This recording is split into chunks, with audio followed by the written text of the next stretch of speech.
Hey y'all. Hey fam, welcome to RJ Verified, a new podcast on all things reproductive justice.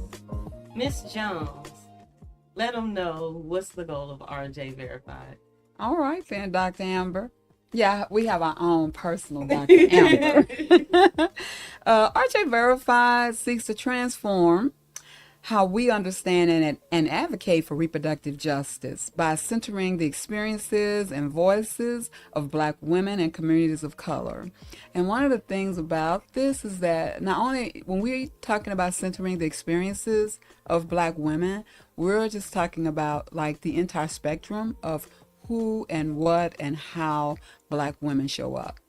And that's very important, especially in times like now. And we do this through storytelling, and in-depth cross-movement conversations and expert analysis. And I love that, which is like really great that we have Dr. Amber doing this with us today, because expert analysis is so important in our work. We aim to educate, empower, and inspire listeners to engage with reproductive justice as a framework that addresses systemic inequalities impacting health and well-being. So that means we're going to be talking to a lot of different people about a lot of different stuff. So in other words, we're going to be getting to it. We're going to be getting to it. So say a little bit more. When we say cross-movement conversations, what do we mean by that? So when we're talking about cross-movement work, we're really talking about work that intersect. So we're talking about different movements. So you have movement work where people are, maybe we're looking at the justice system, right? And so we're looking at all of the harms that happen inside that space and how certain populations of people are more impacted than others. And so for that reason, we've got to look to deconstruct that system. So what happens is you have people doing that movement work, but they're doing it kind of like singularly, right? Like they're literally really focusing on the thing that's happening. Black people are being imprisoned at a higher rate than others.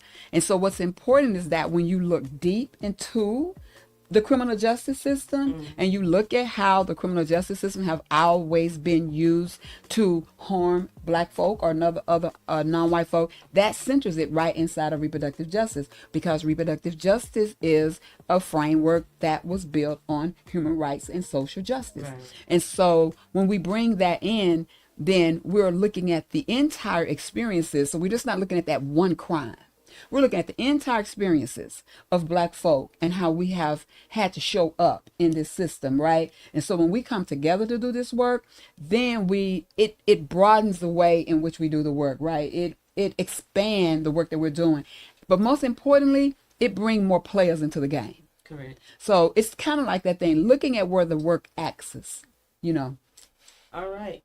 So what we're trying to say, fam, is that reproductive justice is not a single issue movement. We like to quote Audre Lorde all the time here. We don't live single issue lives. And so reproductive justice is really about addressing all of the intersectional things that impact us. As Dr. Jones just so eloquently stated. And I love being able to be a part of that from the research standpoint, because so many of the things you just mentioned in terms of the criminal system, we see these numbers, we see these statistics that literally get disseminated around the world. They create these stereotypes about who people think that Black people are.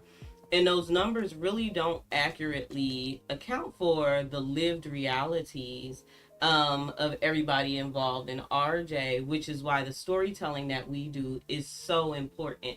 And I'm sure everybody can think of that from their own lives, is you can never know just by looking at a person. A statistic or what we see from a person really just captures the iceberg of their story and what they've been through and what we have going on with them. And so without Black researchers to safely hold and get Black stories so that we have the full picture of what accounts for the numbers, what accounts for the circumstances, because it's not just enough to say there are this amount of criminal interactions or there are this amount of new HIV diagnoses among Black women, and people automatically jump to risky behaviors. Right. But what are the circumstances that led people to engage in these things that they need to do to survive, but also that put them at risk for contracting HIV or for whatever legal interactions or whatever it is. And so those are some of the things that I'm looking forward to having more conversations about in RJ Verified.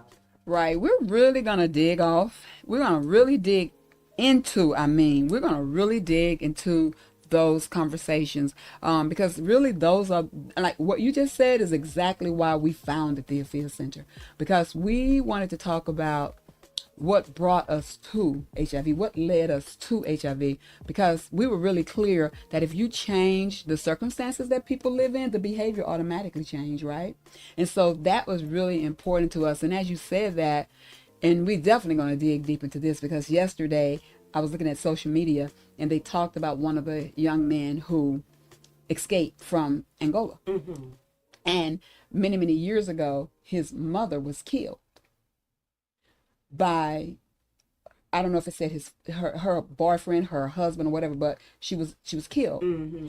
And here we find ourselves these many years later, how that boy not being mothered, and by that very that person that was a part of her life, taking her life and then probably being taken away, and how that impacted these children who probably would have had a different outcome. So it's those kind of things when you look at what that young man grew up with and grew into, and how all of those things impacted his outcome. Absolutely. And so that storytelling piece. So anyway, y'all get this later.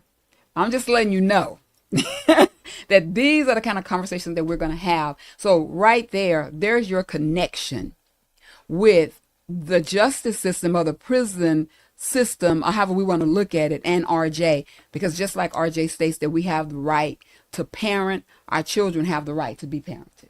Yes. You see, and so we're going to talk about a lot of stuff. So I'm super excited. Yeah, Dr. Amber. So y'all heard it here first.